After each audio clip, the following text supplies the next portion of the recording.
开始汇报。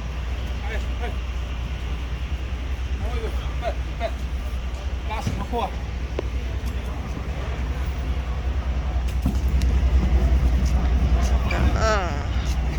中国纳税人的钱，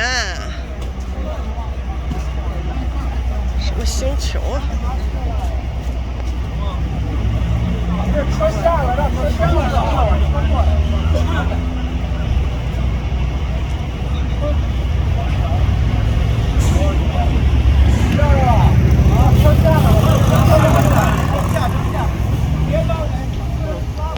把这黑保安呢，这个洋奴才弄到这儿来了。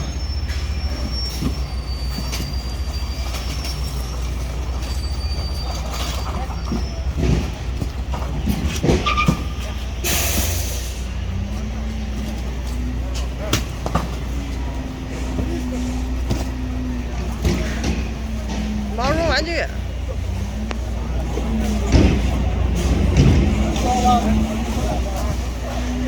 送礼用的。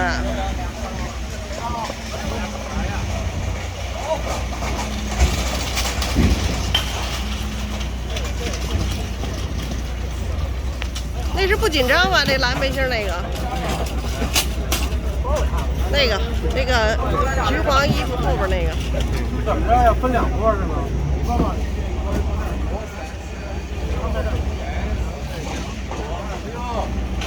还要送人啊？对呀，这写的是毛绒玩具，可是那里边确实是啥呀？独角兽。对呀。不是，还不一小箱子肯定不一样。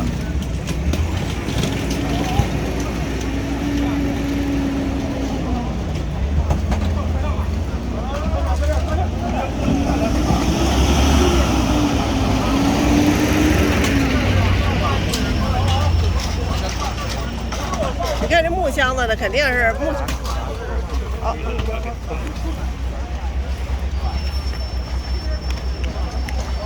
音乐配乐。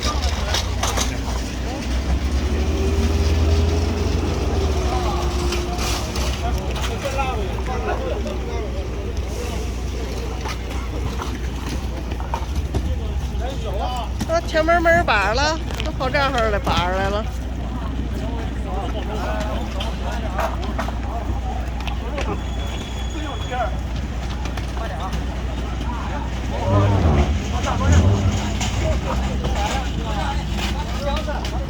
别，把那小的给我吧，把那小的给我。来了，收。给我，然后你算一下。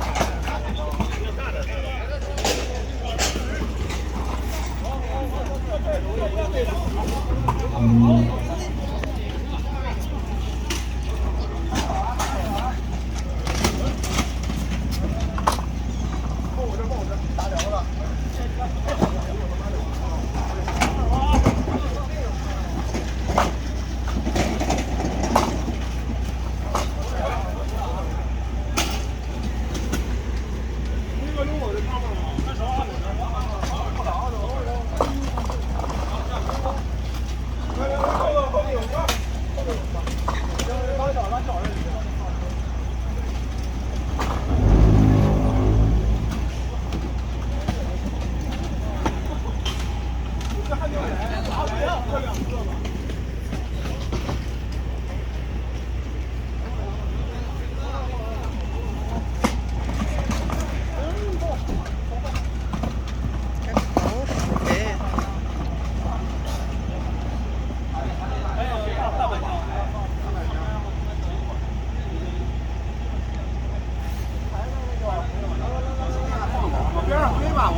relationship with China. He was the world's first case of being there in 2006. A China expert shed light on the links between the ever-being state of Chinese Beijing. Washington State is among the hardest hit states in the U.S. It has the first human virus case and the first reported death from the CCP virus. And the death toll is the second highest in the country, which state government has only figured the death in place. So I'm asking you, and you wish you are stay home. Anybody is opposed to the coronavirus as the CCP virus, because the Chinese Communist Party, or CCP's cover-up of the outbreak, allowed it to spread across China and globally. And it seems the initial spread of the CCP virus followed time with China, as Italy, Iran, Spain are among the most affected countries. And what's the link between China, Washington State, and Seattle? Ground zero of the U.S. outbreak. According to a China expert, the Chinese Communist regime's leaders have always seen Seattle as an important nexus in its relationship with the U.S. It's the only city that all four leaders of the regime have visited, besides Washington, D.C. Seattle is the Chinese Communist Party's political actions toward the U.S. Seattle plays a very important role. The Chinese regime's leader Deng Xiaoping visited Seattle and toured a Boeing plant there in 1979. That was not long after the Cultural Revolution, and Deng was on his first ice-breaking visit to the U.S. And in 1993, Jiang Zemin visited the U.S. for the first time and attended the APEC meeting in Seattle. 1993 was a very sensitive time for the Chinese regime. After the 1999 Chen investigated, that some countries, including the U.S., exerted economic and technological sanctions against China. So Jiang Zemin to Seattle can be seen as another level of isolation. 又一个层次上面的扩军之旅。Hu Jintao visited Seattle in 2006, and in 2015, during Xi Jinping's first state visit, Seattle was also his first stop. At the time, he toured Boeing's factory and flew to buy 200 airplanes. Now China is Washington State's biggest export market. Before the trade war hit, it spent nearly $16 billion in 2018, more than twice of what it sent to Canada. These international companies are preparing to use the billions of interest as leverage to change U.S. China relations. The ultimate purpose is to make the U.S. government use its relation to China as a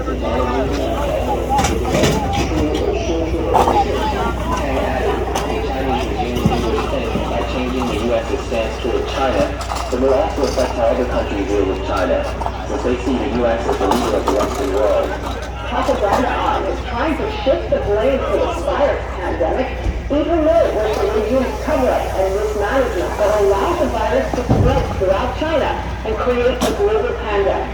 To keep this fact clear for our audience, we will now call it the CCP virus, short for Chinese Communist Party virus. Our reporter Tiffany Meyer has the details. And new evidence of the Chinese regime issuing false information on the coronavirus. Taiwan's Ministry of Justice Investigation Bureau issued a warning on March 18th of the disinformation surrounding the Wuhan virus. This after they pointed out 270 young people out for investigation. Of the 271, 70% came from the communist regime's cyber attacks. At a press conference on the 18th, the Bureau's director of the Center for Preventing Fake Information, Zhang Youren, he said the peak of false information attacks began in late February this year, and that it happened because of the Chinese regime's dissatisfaction with Taiwan stopping its mass exports. That it was intended to create panic. While many airports around the world are seeing record low numbers of travelers, Beijing's airport is overcrowded.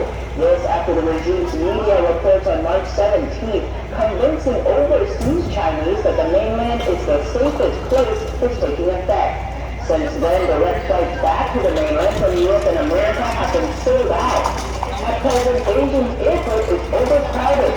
Lawyers in China tell us the two main reasons. The first reason is the communist regime's far-reaching propaganda arm, which controls media across the whole country, and even most of the Chinese language media in foreign countries. One lawyer pointed out many Chinese young people living abroad where China is the safest. So even though they are abroad and have access to a wide range of information, many only read Chinese state-run media. culture. On the other hand, Communist Party members' children are not returning home because their parents have access to internal information and know better. So what about the cover-up by the Chinese regime? A new joint study by 7 researchers from the U.S., Britain, and other countries titled Substantial Undocumented Infection Facilitates the Rapid Dissemination of Novel Coronavirus points out more than 80% of infected people in Wuhan before January 23rd were not reported. It is one of the main reasons the epidemic spreads so rapidly and is so difficult to control. And in efforts to combat the spread of the CDC virus, Taiwan are expanding their cooperation to jointly develop tests, treatments, vaccines, and care. Taiwan's president, Our countries are not only partners in prosperity, we are partners through adversity and partners in integrity. Government documents in one example, the real number of cases of infection in Wuhan is over 20 times more than the official numbers.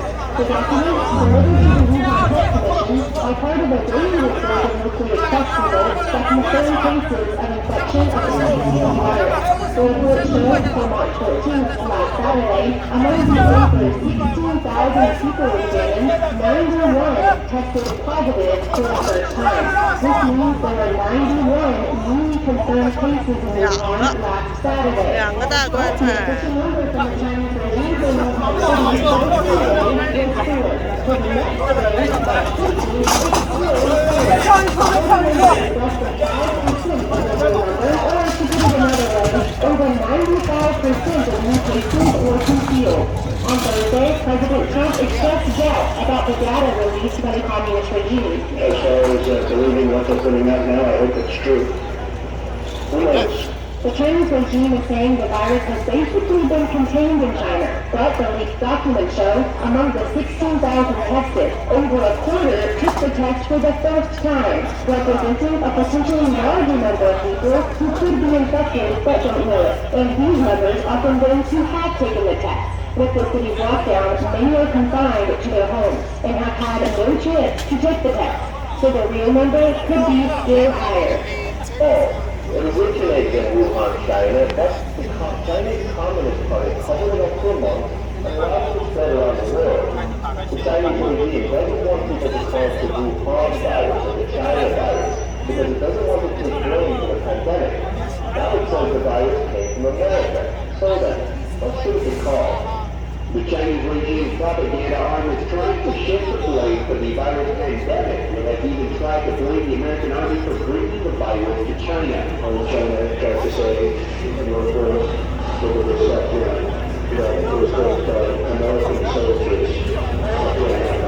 not going to happen. Not as long as I'm president. The truth is, the Chinese regime stepped up and admitted that the virus is spread throughout China and created a global pandemic. To keep this fact clear for our audience, we will now call it the CCP virus, short for Chinese Communist Party virus. We make a clear difference between the Chinese Communist Party, CCP, and the people of China, who are also victims of the regime and the virus. Under the CCP, doctors were silenced or arrested, reporting delayed, numbers covered up, and journalists expelled. National Security Advisor Robert O'Brien says it probably cost the world 2 months it could have spent preparing for and preventing the spread. And now as the global cases of infection surge above 200,000, countries with close ties to the Chinese regime are suffering the most losses. Italy was the first and only G7 country to sign on to China's One Belt, One Road initiative. Iran also has a comprehensive strategic partnership with China, and Germany's partnership with China also questions about the origin of the virus have gone unanswered. The CCP has not allowed outside experts into Wuhan, leaving the world wondering about its origin and questioning whether the virus was leaked from the Wuhan Institute of Virology, which is only 30 miles from the seafood market where the CCP claimed the original cases began. Even so, the CCP is trying hard to make people forget where the virus came from, even throwing out wild charges that the United States is responsible. We use the name CCP virus to hold the Chinese Communist regime accountable and to sound an alarm for those with close ties to China.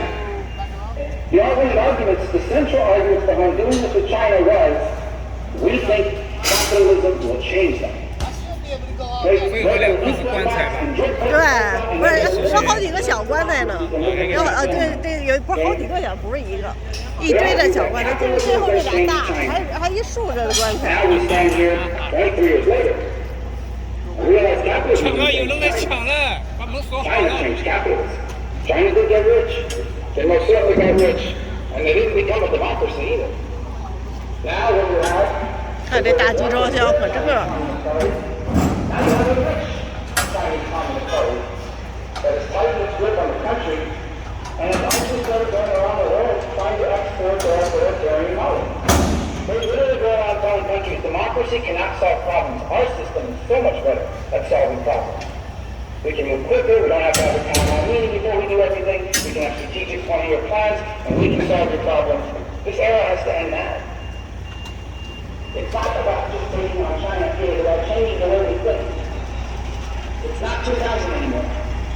It's not 1999 anymore. This is a different world. Also, South Carolina coast, Navy and Coast Guard vessels are on the scene, hunting for what's left of the Chinese spy balloon shot down by an American fighter jet. In rough conditions today, Navy divers searching in shallow water in an area spanning 7 miles.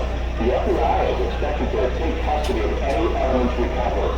We now know it was a single sidewinder missile fired from an F-22 that hit the balloon. Its giant surveillance day, a sound of 3 vessels detaching and plummeting into the ocean at least 60,000 feet below. This image showing the fighter jet that eventually reached an altitude of about 58,000 feet as it tracked the balloon and fired. And U.S. senior officials saying they have been monitoring the balloon for a week, and it took immediate steps to prevent its collection of intelligence. The balloon making its way across the continental U.S. Crossing out to sea. 黑压压的一片黑农菜。 was a civilian aircraft condemning the U.S. action and saying the country retains the right to respond. And for the first time tonight, we're hearing audio from the fighter pilot who shot that balloon out of the sky. We'll see coverage tonight. No one standing by. ABC's Ellen Milford leads us off from Myrtle Beach.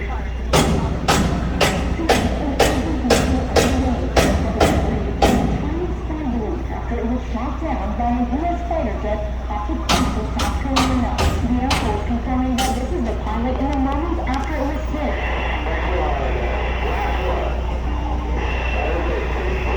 Multiple U.S. Navy and Coast Guard ships searching and securing a massive perimeter. Navy divers are working to retrieve every piece they can. Pentagon officials say the debris field stretches across 7 miles in shallow water. What the U.S. Navy's looking for, the Coast Guard is looking for,